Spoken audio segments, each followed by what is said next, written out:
প্রত্যেক দিনের মতো আজকেও ঘড়ির কাঁটাটা টিক টিক করে 8টা বেজে গেছে। এবার আমাকে রান্নাঘরে যেতেই তো হবে, আর তাই রান্নাঘরে চলে এলাম কথা মতো। আর এইদিকে আমার বর এসে গেছে ডিউটি থেকে, তার জন্য ওর জন্য একটু একটু আদা দেওয়া চা বানাবো আর কি। শীতের সময় মানে শরীর গরম রাখার জন্য আদা দেওয়া চাটা বেশ ভালো বলেই মনে হয় আমার।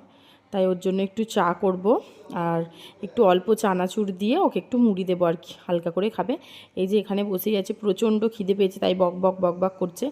আর এইদিকে এই যে আমার ছেলে বসে পড়েছে সবজি নিয়ে, সবজি কাটতে। আর এইদিকে আমি সবজিটা কেটে নেব। আর বন্ধুরা, তো যে যে আমার ভিডিও দেখো তারা তো সবাই জানো যে আমাদের প্রত্যেক দিন রুটি হয় আর কি। এইদিকে মা আটাটা মেখে নিয়েছে, তা রুটি করে নেব। আর ওইদিকে একটু পনিরের সবজি হবে আর কি, ব্রোকলি দিয়ে পনিরের সবজি হবে, তার জন্য ওইগুলো কেটে নিয়েছি। আর মেয়েদের তো রোজকার একই ডেলি কাজ, খালি রান্না করো রে রান্না করো রে আর রান্না করো রে। আর হচ্ছে সেই দিনের একটু ময়দা ছিল, সেটাকে দিয়ে একটু পরোটা করে নিয়েছি। আর আর আমার শাশুড়ি মা তো দেখতেই পেলে যে টিভির দিকে তাকিয়ে তাকিয়ে রুটি মাখানো সব কাজটা করে দিয়েছে, তার জন্য আমিও এখানে একটু কাজে হেল্প হয়ে গেছে আর কি আমার। আর এইদিকে আমি কেটে বেটে রেডি করে নিয়ে বসে পড়েছি, পনিরের সবজি বানাবো আর রুটি।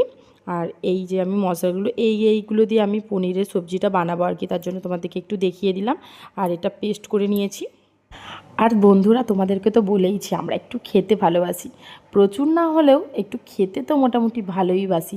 আর দেখো বন্ধুরা, পনিরটা যখন ভেজে তুললাম মনে হচ্ছে যেন কাঁচাই খেয়ে নিই, যদিও আমি পনির খাই না, তাও সবজিগুলো বেছে বেছে খাবো আর কি। ব্রোকলি খাবো, ক্যাপসিকাম, এই সবজি টবজিগুলো বেছে বেছে খাবো। আর যে সবজিতে মটরশুঁটি দেওয়া থাকে সেটা তো আমার খুবই ফেভারিট হয়। আর এই ধরনের সবজি আর কি পনির দেয়া আমার বরের খুব ফেভারিট, তার জন্য বিশেষ করে বানাই আর কি। এই যে সবজিটা আমি এবার বানিয়ে নিচ্ছি, ও ওখানে ওয়েট করছে কখন আবার খাবে। একটু আগে চা বা অল্প করে টিফিন হয়ে গেছে, তারপরে ও খাবে, ওয়েট করছে। আর বন্ধুরা, আগে যেহেতু আমার বাচ্চার স্কুলের ব্যাপারটা ছিল না, ও এই ইয়ারে স্কুলে ভর্তি হয়েছে আর কি, তার জন্য আমার হচ্ছে শরীরটা একটু টায়ার্ডও থাকে। ওকে নিয়ে সকালে যেতে হয়, আবার বাড়ি ফিরতে হয়, আর ওর স্কুলে আমাকে বসে থাকতে হয়, কারণ ও একটু কান্নাকাটি করে আর কি। তাই ভাবি কখন এসে রান্নাটা সেরে আর একটু হচ্ছে বিছানা নেব আর কি। তাই এদিকে আমার রুটি পরোটা হয়ে গেছে, আর পনির দিয়ে ব্রোকলি দিয়ে সবজিটাও হয়ে গেছে, আমি আমার বরকে খেতেও দিয়ে দিয়েছি। আর একটু মিষ্টি ছিল আগের, সেটাও দিয়ে দিয়েছি। আর পরোটা তো খেতে জাস্ট ওয়াও লাগছে আর কি, দেখতেও ভালো লাগছে, ও তার জন্য একটু খেয়ে নিল। আর হ্যাঁ বন্ধুরা, এটা হচ্ছে আমার নতুন চ্যানেল, আমি খুব একটা ভয়েস দিতে পারি না, যদিও তোমাদের যদি একটু ভালো লাগে সাবস্ক্রাইব